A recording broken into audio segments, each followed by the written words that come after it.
anytime, any place, anyhow, in any way.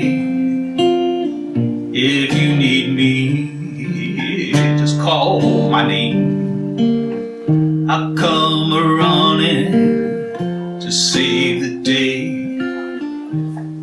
And we all need heroes, and we all need friends, and I'll be your hero until the end.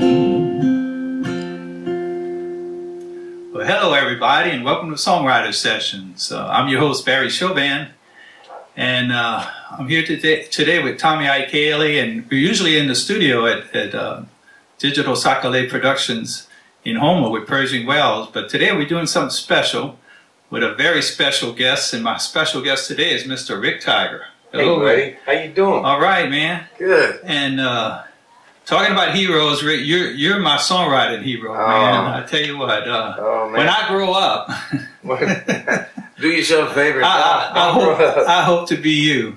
Well. But this is a show, Rick, where we get to know songwriters, and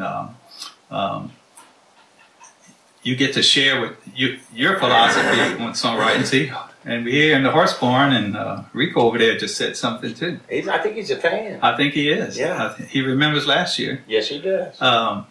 So my first question, Rick, is I know you're a Louisiana man. I am. And how the heck did you get to Nashville? And so I want to know that story. Well, here's the thing.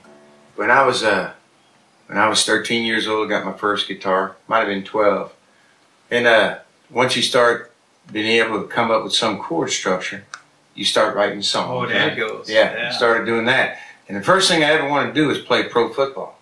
Wow. Yeah, and of course I didn't play that much in high school, and no college came, and you know, I tried out and made a semi-pro team 1 year, and I didn't play that much, but it was fun. But they started making them bigger, 350 pounds. They could run a 4.2 40, right, you know. Right. So that was way faster than me, and I thought, well, for health's sake, songwriting seemed a lot better for my health. But it was something I was passionate about, and I probably wanted to get to Nashville 10 years before I got there. But in 1991, I made the move. And did you know people there? And absolutely nobody. Just went. Just went. Leap of faith. It was a total leap of faith. Wow, that is so cool. And how long you been there? 28 years. All right. Yeah. Well, you're known around Nashville as Mr. Songwriter, because I was just telling you earlier, I was at Mississippi Songwriters Festival, and to the person, every Nashville writer I met, I asked them, do you know Rick Tiger? Oh, yeah, I know Rick Tiger. Well, that's very kind of them to even say it's I don't know, it's a blessing. I've never made a living with music, but because of music, I've made a pretty good life. Oh, that's, you know, so that's how songwriters think. And I hope there's a lot that think or can see that. You know, I went chasing the #1, and I'd sure like to get one. Not for me anymore, but for my wife that has never asked me to do anything else, and for my family down here that's lived without me for 28 years. It would sure be nice to see that, but at the end of the day, if that doesn't happen, life hasn't been a waste for me. Oh, yeah. And Tommy and I talk all the time, you know, it's a #1 hit if one person from the crowd comes up to you after and says, that song touched my heart. Absolutely. That's a hit. No, totally. Oh, yeah. That's what I think. And that's the moments God puts in your way. Definitely. You know? Definitely. Rick, the music industry has changed an awful lot. Yes. And you've seen that change. And talk a little bit about what the change, and you're doing something really exciting in the house concert thing. I am. And if you could talk a little bit about that. Oh, sure, sure. Well, the music industry is totally different from when I got there. Not that I ever knew how it worked, but it was back in the day, if you wanted to hear a song, you had to buy an album. And now they have Spotify and downloads and whatnot. So unless you're on the radio as a songwriter, you're not going to make a living at it. So sometimes as a songwriter, you have to reinvent yourself. And I had some friends come over to the house, and we were drinking coffee, and they were singer-songwriters that toured the country, playing coffee shops and stuff like that. And they said, you know, Rick, you should do these house shows. And I said, well, I'm not even that sure about it. You know, how it all works. Well, you just go in people's houses and you play for them. And I thought to myself, well, I'm not really that much of a singer, and I don't feel like playing for 3 hours for anybody, because I don't want to hear myself sing for 3 hours. And they said, tell them that. Tell them before you go that you're not going to do that. And I said, if I get a chance to go, I want to do my own stuff. I don't want to do other people's stuff. And they said, tell them that. So talking to Joyce that particular night, it was a Sunday night, you know, I said, what do you think? She goes, well, hon, I think you ought to try it. You might get 1 or 2.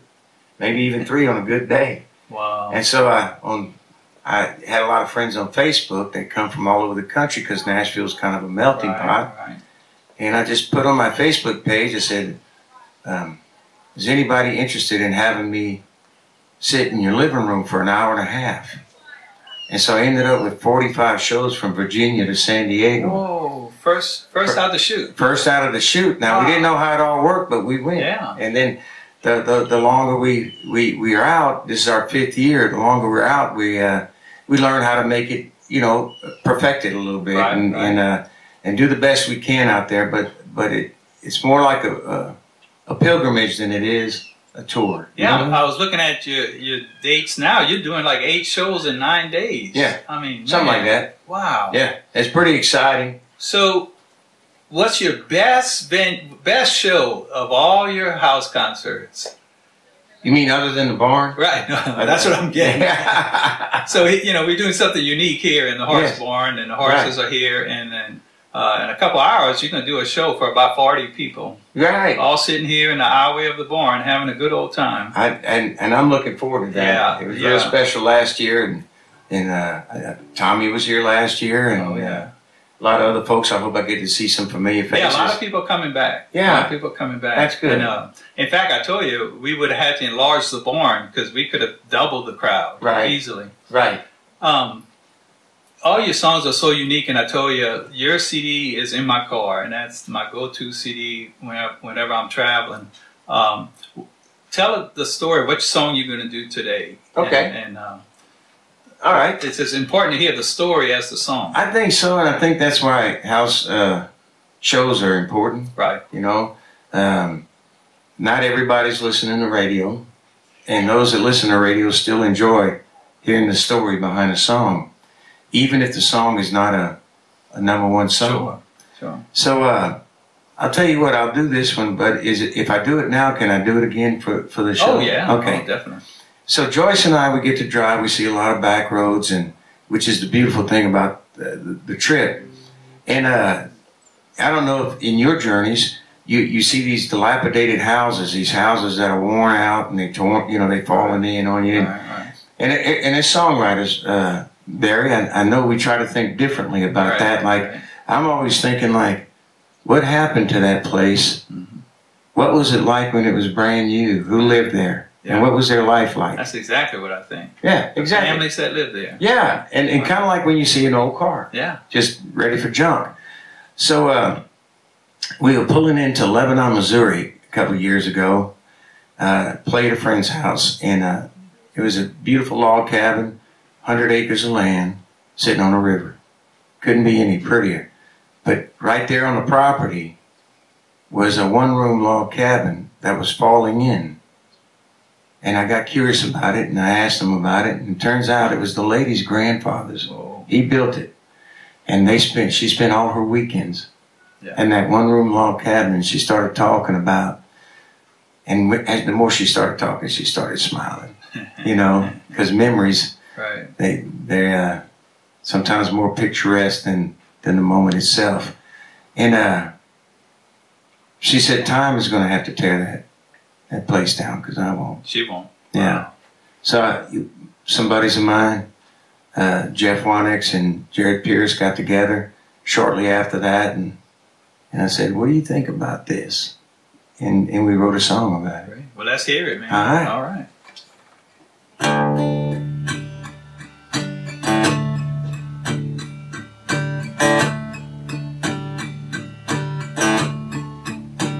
These wooden walls have lasted longer than the gravel that we used to travel just to get to way out here. These wooden walls, each one was cut by hand, by the hand of the man that's been gone too many years.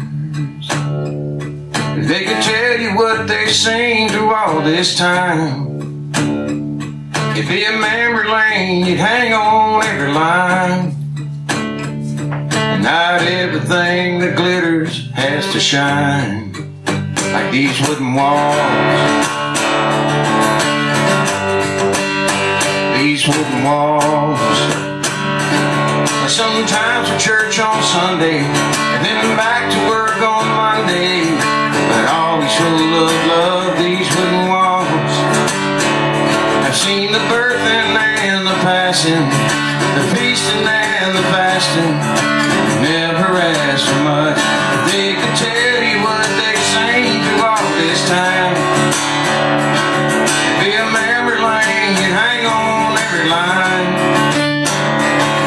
Not everything that glitters has to shine, like these wooden walls. Well, time is gonna have to tear them down, 'cause they'll be standing tall as long as I'm around.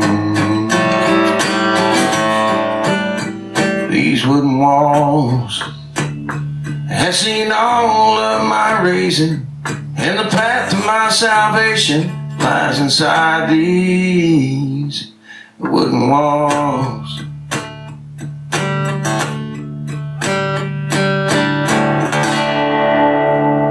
Man, oh man. That all right? That's all right. It don't get no better than that. Woo! Look out. Oh man. Thank you for having me here. Oh, is that on a CD? It's on my new CD that I have out. So let's talk about that. Let's Okay. talk about that new CD, where people can get it. What? Oh yeah, you know, you can go to ricktiger.com and go to the store, and I got whatever else I have available is on there, so you can order away the CD that this song is on. It's called 5 Years on Faith. Right. Because that's I feel like that's what we've been riding on these last 5 years. Yeah. And so you can go to ricktiger.com and order it. If you're here at the barn, you can get one.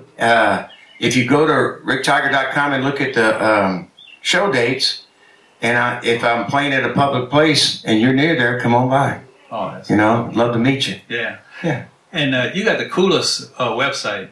Well, thanks. Who designed it, man? Well, believe it or not, I did. What? Yeah, well, it was one of those templates. Host Baby Yeah. gives you a template, you drop in pictures, and you put it what you want. Very, very user friendly. Very cool. Easy to get around in. Yeah. Okay. So. All right. Well, thanks for coming on the show, man. No, we thank you so appreciate much. it. So now it's tradition that you play a little bit of that same song so we can roll the credits. Oh, And so okay. Let us hear a little bit more of it. All right, you just let me know when to stop. All right, man. And these wooden walls have lasted longer than the gravel that we used to travel just to get to way out here. These wooden walls, each one was cut by hand, by the hand of the man that's been gone too many years. If they could tell you what they've seen through all this time, it'd be a memory lane, you'd hang on every line. And not everything that glitters has to shine, like these wooden walls.